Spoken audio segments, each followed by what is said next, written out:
Hello மக்களே, எல்லாருக்கும் வணக்கம். இன்றைக்கி நான் தேர்டு ப்ரமோ பார்க்க போகிறேங்க. தேர்டு ப்ரமோலேருந்து மறுபடியும் பார்வதிகள் குமுறுதல் அலறுதல் இந்த மாதிரி தான் சில விஷயங்கள் நடக்குது. ஸோ இவங்க எனக்கு தெரிஞ்சு இந்த ஸ்டூடெண்ட்ஸ் ஃபுல்லாகவுமே வந்து நம்ம பார்வதியாக டார்கெட் பண்ணியிருக்கேன் நினைக்கிறேன். அவங்க சொன்னது அதுதான். ஸோ ஸ்டூடெண்ட்ஸ் ஃபுல்லாக என்ன டார்கெட் பண்ணுற மாதிரி அதே தான் மறுபடியும் டார்கெட் பண்ணியிருக்காங்க. ஸோ என்ன நடந்துச்சுன்றதை நம்ம டீட்டெயிலாக பார்க்க போகிறோம். அதுக்கு முன்னாடி நம்ம சேனல் புதுசாக இருந்ததுன்னா லைக் பண்ணுங்கள், சப்ஸ்கிரைப் பண்ணுங்கள். நீங்கள் போகிற ஒரு லைக்குமே வந்து நம்ம வீடியோ பல பேர் சேரும். ஸோ நிறைய பேர் வீடியோ பார்க்குறேன், லைக் பண்ணாமல் பார்க்குறீங்களா, கொஞ்சம் சின்ன ஹெல்ப் பண்ணுங்கள். என்ன நடந்துச்சுன்னு பார்த்தீங்கன்னா வந்து வசந்தி மேம் இருக்குல்ல, பாருவாக இருக்கிற வசந்தி மேடமோட சாரியை வந்து ஒழிச்சு வச்சுட்டாங்க உங்களுக்கு. ஓகேங்களா, சாரியை ஒழிச்சு வச்சதெல்லாம் வந்து யார் ஒழிச்சு வச்சாங்கன்றது யாருக்கும் தெரியல. ஸோ அதனால் அவங்க வந்து அதை நினச்சி ரொம்ப கத்துறாங்க. எல்லாருமே என்ன ஏன் டார்கெட் பண்ணுறீங்க, வேறு யாருமே கிடையாதா அப்படின்ற மாதிரி சொல்லிட்டு இருக்காங்க. இது சொல்லும் போது வந்து கரெக்டாக நம்ம விக்ரம் இருக்கார்ல, ஸோ விக்ரம் தான் ஜூம் பண்ணுறாங்க. பிக் பாஸ் வந்து யார் வந்து அந்த விஷயம் பண்ணாங்கன்றது அப்பட்டமாக நம்மளுக்கு காட்டுவார். அந்த விஷயம் வந்து பண்ணது வந்து நம்ம விக்ரம் அவங்க தான் பண்ணியிருக்காரு. விக்ரம் மற்றும் சுபிக்ஷா ரெண்டு பேர் தான் பண்ணியிருக்காங்க. ஓகேங்களா, ஸோ எனக்கு தெரிஞ்சு விக்ரம் வந்து நம்ம பவர் வந்து நிறைய இடத்துல டார்கெட் பண்ணுற மாதிரியே ஃபீல் ஆகுது. ஸோ அவங்களே டார்கெட் பண்ணுறாங்க. ஸோ +2 படிக்கிற ஸ்டூடெண்ட்ஸ் வந்து இந்த மிஸ்ஸோட ட்ரெஸ்ஸு, வீட்டில் இருக்கிற ஷூவு இதெல்லாம் ஒழிச்சு வைப்பாங்களா எனக்கு தெரியல. விக்ரமுக்கு வந்து நான் வந்து வேறு லெவல், நான் அது இதுன்னு பயமாக பேசிகிட்டு இருக்கல. இந்த ஒரு நாலேஜ் இருக்காது. இதெல்லாம் ஒழிச்சு வைக்கிறதெல்லாம் ஒரு கேமா? ஸோ அவங்கள வந்து ஹர்ட் பண்ணுற ஒரு கேமா?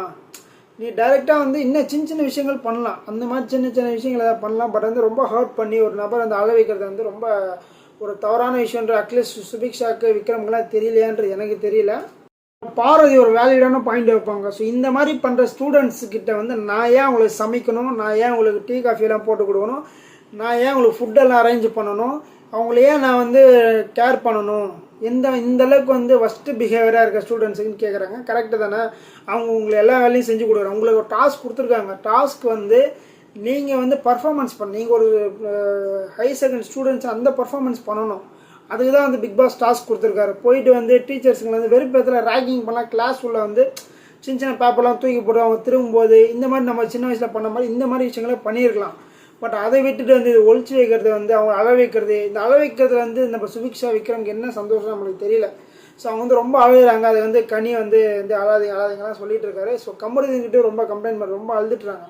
சாப்பிடும்போது அழ வைக்கிறது வந்து ரொம்ப தவறான விஷயம். ஓகேங்களா, அவங்க வந்து சாப்பிட்றாங்கல்ல, அவங்களே வந்து எல்லாருக்குமே சாப்பாடெல்லாம் கொடுத்துட்டு எல்லாமே முடிச்சுட்டு ஃபைனலாக தான் வந்து உட்காந்து அவங்க சாப்பிட்றாங்க. அந்த சாப்பிட்ற டைமில் வந்து இந்த மாதிரி விஷயங்கள் பண்ணுறது வந்து உண்மையிலே வந்து ரொம்ப தவறான ஒரு விஷயம். ஸோ பிக் பாஸ்லாம் இதை கண்டிக்கணும் கண்டிப்பாக. ஸோ கண்டித்து கேட்கணும், இந்த மாதிரிலாம் பண்ணாதீங்க, உங்களுக்கு கொடுத்த டாஸ்க் நீங்கள் பண்ணுங்கள், தவறு கிடையாது. பட் இந்த மாதிரி பண்ணாதீங்கன்னு சொன்னால் நல்லா இருக்கும்ன்றது என்னோட கருத்து. கண்ட்ரோல் பண்ண முடியலங்க. ரொம்ப அழுதுட்டு நம்ம கமருதீன் உட்காந்து பேர் கமருதீன் சொல்கிறாங்க, இவ்வளோ நான் பண்ணியுமே வந்து ஒருமே யூஸ்மே கிடையாது. நான் வந்து இந்த ஸ்டூடெண்ட்ஸ் கிட்ட போய் நான் போய் என் சாரீ கொடுங்க நான் கேட்கவே மாட்டேன். நான் வந்து இப்படியே தான் இருப்பேன், நான் போட்டிருக்க ட்ரெஸ்ஸில் தான் நான் இருப்பேன். ஸோ நான் குளிக்கவும் மாட்டேன், நீங்கள் என்ன பண்ணுறீங்களோ பண்ணிக்கோங்க, என்னோட இதில் நான் இப்படி தான் இருப்பேன் அப்படின்ற மாதிரி ரொம்ப ஸ்டாண்டாக இருக்காங்க. ப்ளஸ் வந்து அழுதுட்டு இருக்காங்க. ஸோ அவங்களால வந்து என்ன நெக்ஸ்ட்டு ரியாக்ட் பண்ணுன்னு தெரியல. எதுக்கு வந்து எல்லாருமே வந்து அவங்கள டார்கெட் பண்ணுறது உண்மையிலே ரொம்ப எனக்கே ரொம்ப கஷ்டமாக இருக்குது. ப்ரமோ டூலையும் கஷ்டமாக இருக்குது, இதுலேயும் ரொம்ப கஷ்டமாக இருக்குது. ஏன் வந்து வெறும் பார்வதியே டார்கெட் பண்ணிட்டு இருக்கீங்க? வேறு யாரையாவது டார்கெட் பண்ணுங்க, வேறு யாராவது கிண்டல் பண்ணலாம், வேறு ஏதாவது பண்ணிக்கலாம். ஸ்டூடெண்ட்ஸ்குள்ளே வந்து ஏதாவது ஒழிச்சு வச்சுக்கலாம், எதாவது ஷஃபிள் பண்ணிக்கலாம்.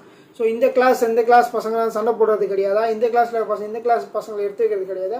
அதே கிளாஸில் இருக்கிற பசங்க அதே கிளாஸ் பசங்களை ஒழிச்சு வைக்கிறது கிடையாதா? இந்த மாதிரி நிறைய விஷயங்கள் இருக்கா. இந்த மாதிரி விஷயங்கள்லாம் பண்ணலாம்ல. வெறும் வந்து இந்த அட்மினில் இருக்கிறவங்களையே வந்து ஸ்டூடெண்ட்ஸ் வந்து இதே விஷயங்களை பண்ணுறது வந்து உண்மையில வந்து எனக்கு எந்த கான்செப்ட் எனக்கு தெரியல. மக்கள் உங்களோட கருத்துக்களை அந்த மறக்காமல் சொல்லுங்கள். அடுத்த சந்திக்கலாம்.